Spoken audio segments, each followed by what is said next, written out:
Galo, outro tropeço do Atlético no Campeonato Brasileiro. Dessa vez, jogando no Morumbis. O Galo perdeu para o São Paulo por 2-0 e despencou na tabela de classificação. Caiu para a 12ª posição. Já o São Paulo, o tricolor paulista, está embaladaço. Com essa vitória, chegou ao 8º jogo invicto no campeonato. Técnico Cuca colocou o Atlético com um time misto, um time alternativo, de olho na partida da Copa do Brasil quarta-feira contra o Cruzeiro. Júnior Santos, Caio Paulista e Fausto Vera estiveram entre os titulares. O São Paulo abriu o placar aos 22 do primeiro tempo.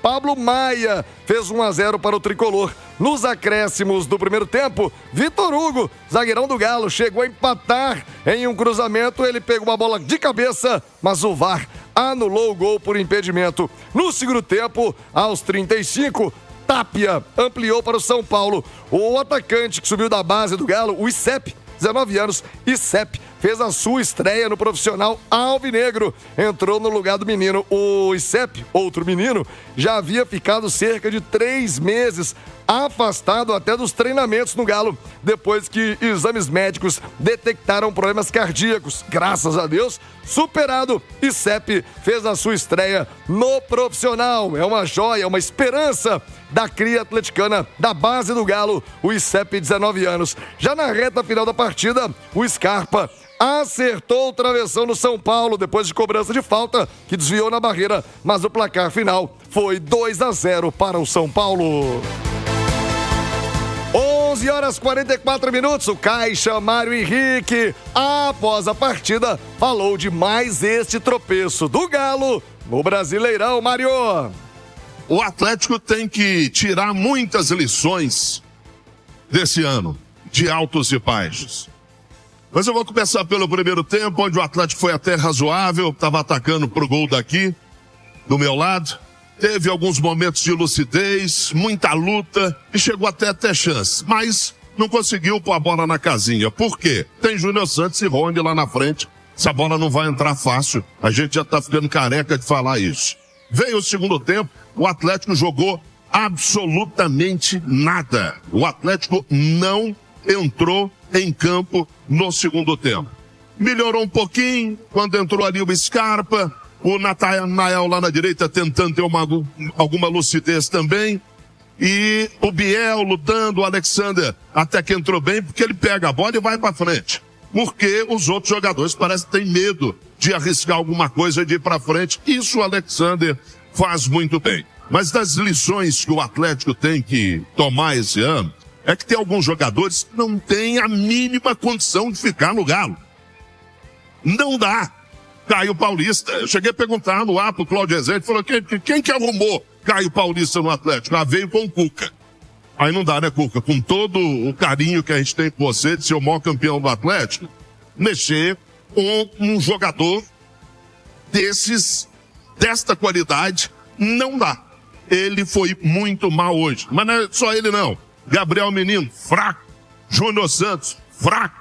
Rony, péssimo. Então, que a diretoria e que a comissão técnica do Atlético não traga mais esse tipo de jogadores. Os jogadores não podem vir mais para o Atlético porque não tem a mínima condição. Estamos na semana do Clássico, vamos jogar para cima, beleza. Mas essas lições têm que ser aprendidas pelo Atlético, né? E aí engloba todo mundo que comanda, todo mundo que é técnico, que fica ali na beirada do campo. Porque alguns jogadores pro Atlético não têm a mínima condição de jogar no Galo. Palavras fortes, contundentes do Caixa Mário Henrique. Vamos ouvir também os jogadores do Galo, começando pelo Vitor Hugo, que falou da derrota. Ele teve um gol anulado, aliás, corretamente anulado. Estava impedido o zagueiro Vitor Hugo. Ele fala conosco no Rádio Esportes. Foi um primeiro tempo bom, nosso time mesclado aí, né, com vários jogadores que não vêm atuando tanto. A gente esperava por uma oportunidade dessa para mostrar o trabalho, o tanto que a gente está trabalhando, o tanto que a gente vem treinando, a gente precisava de uma oportunidade. Dava para ver nos olhos dos jogadores que estavam entrando a vontade, o desejo de mostrar trabalho, de mostrar que tem condições de estar aqui. E eu acho que o primeiro tempo a gente fez um primeiro tempo muito bom. Eles deram o primeiro chute, deram 1 ou 2 chutes só no gol e acabaram acertando um gol ali no contrapé do Everson, que ele não estava conseguindo enxergar a bola. Mas também a gente tem que reconhecer que o time de São Paulo tem muita qualidade jogando em casa, né? É um elenco muito qualificado e o segundo gol, por exemplo, foi uma jogada bem legal, bem trabalhada da parte deles também. A gente tentou defender e não conseguiu. Mas a gente sai muito chateado porque pelo tanto que a gente trabalhou, a gente queria um resultado melhor. Entregar para a torcida um resultado melhor, mostrar para eles que a gente tem condição de estar aqui. E daí agora é enxugar as lágrimas, porque o futebol é muito dinâmico, né? Até ontem a gente estava comemorando uma classificação difícil lá na Argentina e agora a gente está lamentando uma derrota no Brasileiro, mas já tem Copa do Brasil aí no meio da semana, a gente tem que focar no jogo de lá também. Agora a gente pode falar do jogo contra o Cruzeiro, né? Porque agora acabou por aqui, até ontem o foco era esse jogo. Como é que você vê esse resultado, né? É uma derrota, mas agora pensando no jogo do Cruzeiro, é totalmente diferente, clássico. Como é que tá a expectativa para esse jogo? Com certeza, clássico sempre é diferente, né? É um jogo à parte, é o principal jogo nosso do ano, um dos principais jogos nossos do ano, e a gente vai se preparar muito bem para pegar eles lá na nossa casa e, se Deus quiser, conseguir uma vantagem nesse jogo de ida aí.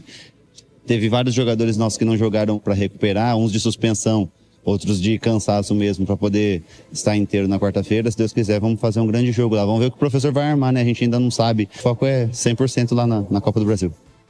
Vitor Hugo, vamos ouvir também o Gabriel Menino, que falou sobre o time que atuou contra o São Paulo, mas, claro, com o pensamento na quarta-feira já na Copa do Brasil, menino.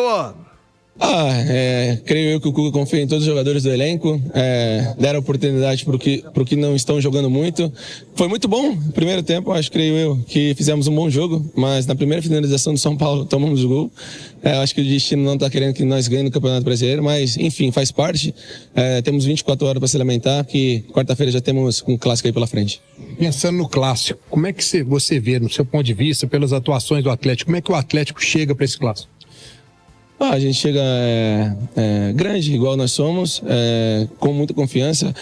Para mim, eliminamos o melhor time do Brasil hoje, que é o Flamengo. Então, toda essa derrota, toda essa desconfiança de vocês, da coletiva de vocês falam que a gente vai perder o tempo todo, mas enfim, isso a gente não traz para dentro.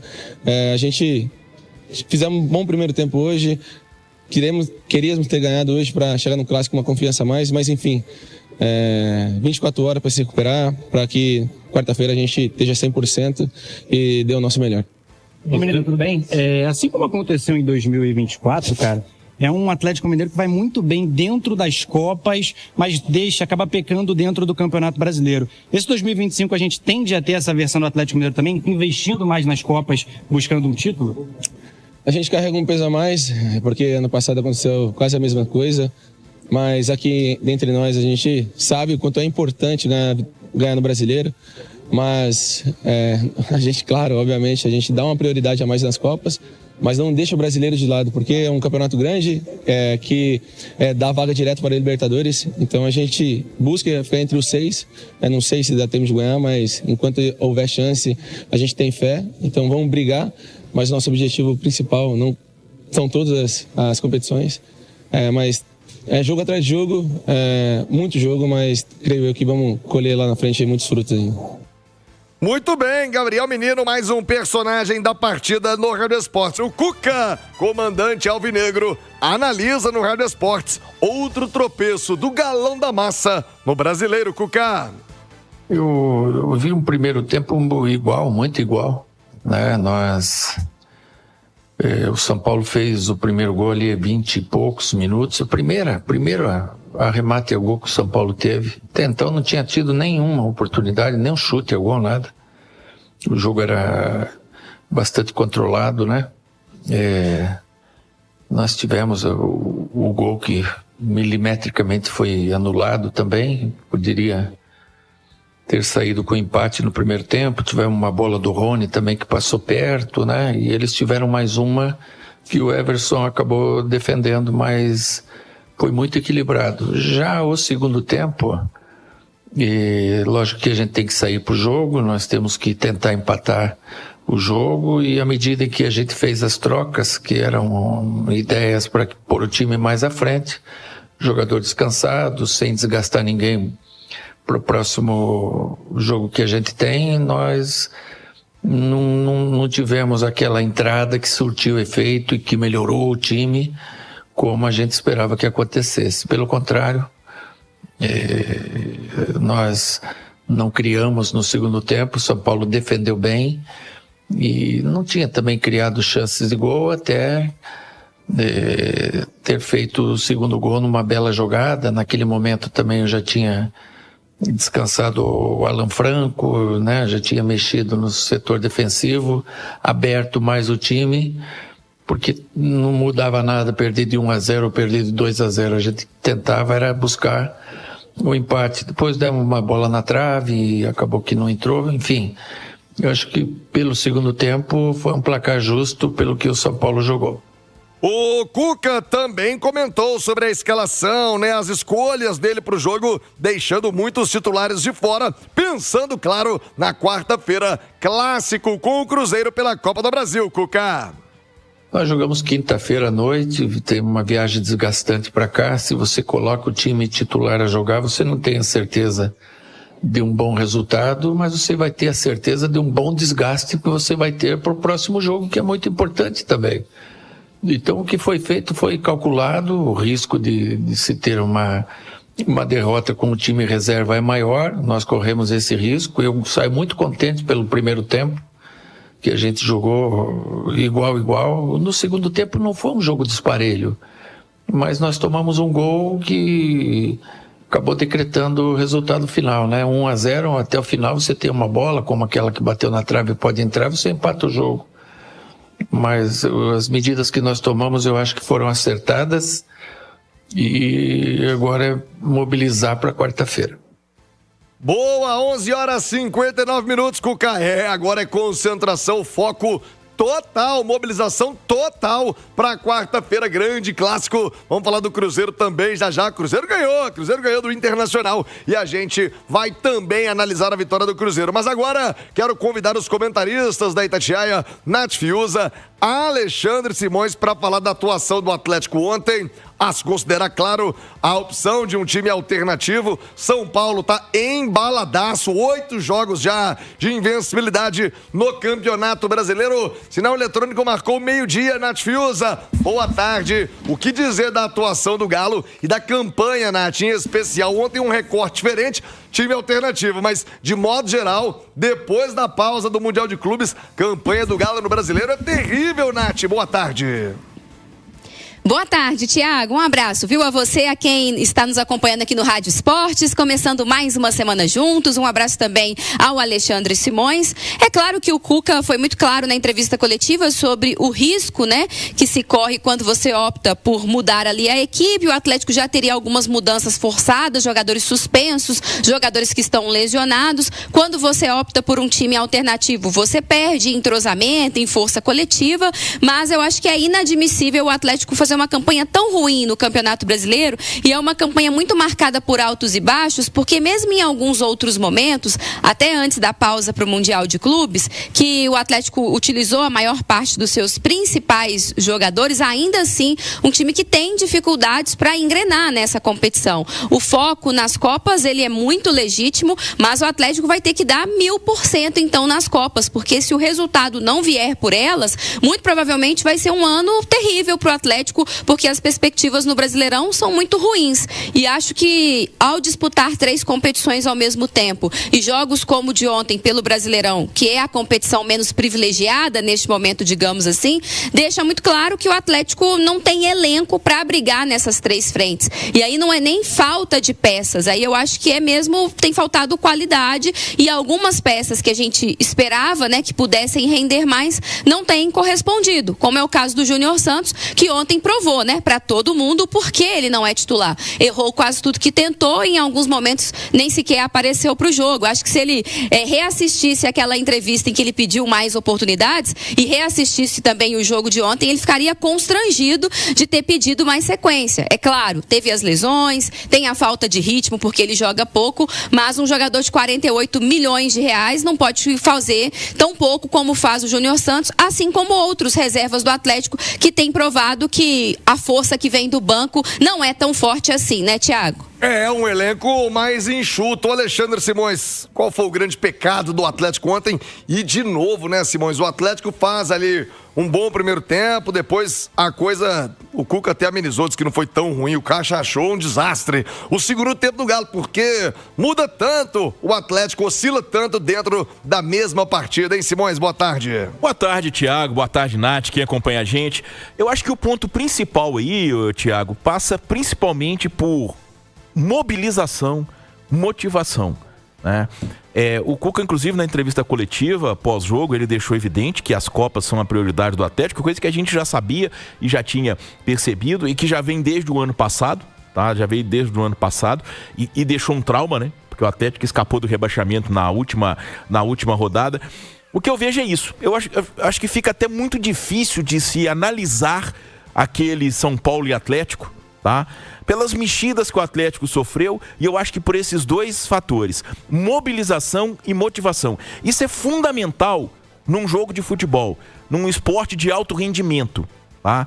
E claramente ficou para todo mundo do Atlético que a prioridade era passar do Godoy Cruz na quinta-feira e o jogo de quarta-feira contra o Cruzeiro na Arena MRV, quando eles iniciam a disputa das quartas de final da Copa do Brasil.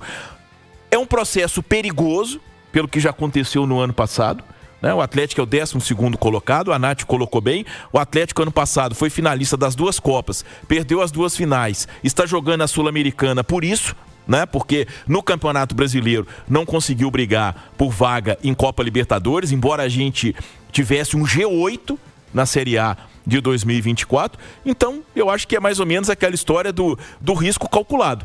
Só que se chegou com certeza a definição dentro do Atlético de que o Brasileirão precisa ficar em segundo plano para se jogar as Copas. Eu não sei se é uma alternativa interessante, tá? Eu não sei. Eu acho o Campeonato Brasileiro, eu acho que o Atlético brigaria nas cabeças se tivesse focado mais a competição. Mas, de toda forma, vamos ver como o grupo vai responder nesse duelo de quarta-feira contra o Cruzeiro na Arena MRV. De toda forma, não dá para tirar do torcedor o sentimento de preocupação, porque o time no Campeonato Brasileiro não consegue render e nas Copas está avançando, sim, e eu acho que esse é o ponto principal, avançar nas Copas, mas, por outro lado, Thiago, não está mostrando também um bom rendimento, né? O Atlético não tem jogado bem com os reservas, não tem jogado bem com os titulares. Não te preocupa que o filme está se repetindo? Sim. E se pegar, se pegar a classificação do Atlético do ano passado, quando ele quase cai na última rodada, o desempenho era melhor do que até aqui. Exato. Se fizer um paralelo. E se a gente for pegar, né, assim, o Atlético... a Copa meio que mascara, né? Não dá aquela pressão, tá acontecendo, mas se o Atlético não acordar, daqui a pouco pode não contar com a mesma sorte que teve no ano passado. E tem um outro ponto relacionado a Copas, o Thiago, não sei nem se a Nath concorda, mas assim, ficou em todo mundo a expectativa, chegaram os reforços, chegou o Renier, chegou o Alexandro, chegou o Biel, o grupo mais inteiro, né, jogadores que estavam machucados voltando. Ficou-se muito a sensação e a expectativa de que passar pelo Flamengo nas oitavas da Copa do Brasil fosse um marco positivo para o restante da temporada do Atlético, né? Só que isso não refletiu do ponto de vista produção. O time avançou na Copa do Brasil, eliminou o adversário mais difícil, e o Gabriel Menino destacou isso na zona mista de ontem, sem dúvida nenhuma, tá? Avançou às quartas da Sul-Americana também, passando pelo Godoy Cruz, mas de toda forma, o que me preocupa, e aí numa comparação com o ano passado, eu acho que ela é válida porque é muito recente, é que de toda forma, nas Copas ano passado, o Atlético ainda apresentava um rendimento melhor, sabe? Eu acho que o Atlético jogava um pouco mais. Eu não tenho visto o Atlético jogar bem, apesar de toda a qualidade do time e de alguns reservas, tá? E apesar de todas as chegadas que teve o grupo do Cuca. Então é isso que preocupa, porque o Atlético não consegue jogar bem. É verdade, tá devendo, hein? Tá devendo o Galo no Campeonato Brasileiro. Ô, Cláudio Rezende, tem reforço chegando, tem reforço sendo anunciado pelo Galo. Como é que fica a preparação atleticana até quarta-feira? Agora o foco total é na Copa do Brasil, Rezende. Alô, Thiago Reis, o Atlético já com foco total nesse duelo de quarta-feira, clássico das quartas de final da Copa do Brasil, tem apenas o treino de amanhã, o Cuca para montar o time. Vai ter os reforços de Hulk, Coelho, Alonso e Dudu, que estavam suspensos, não puderam enfrentar o São Paulo, mas ainda com os desfalques de Lianco e Saravia, que seguem no departamento médico. Por falar em zagueiro, o Galo anunciou agora o nome do zagueiro Juan Tressoldi, de 26 anos, atleta que está por empréstimo junto ao Sassuolo, empréstimo gratuito e opção de compra. O jogador não tem condições de estrear imediatamente porque passou por uma artroscopia no joelho e está em processo de recuperação. Portanto, o Galo, nessa segunda-feira, com o reforço anunciado. E agora o foco total. É casa cheia, hein? Para 40 mil atleticanos na Arena MRV. Na quarta, Thiago.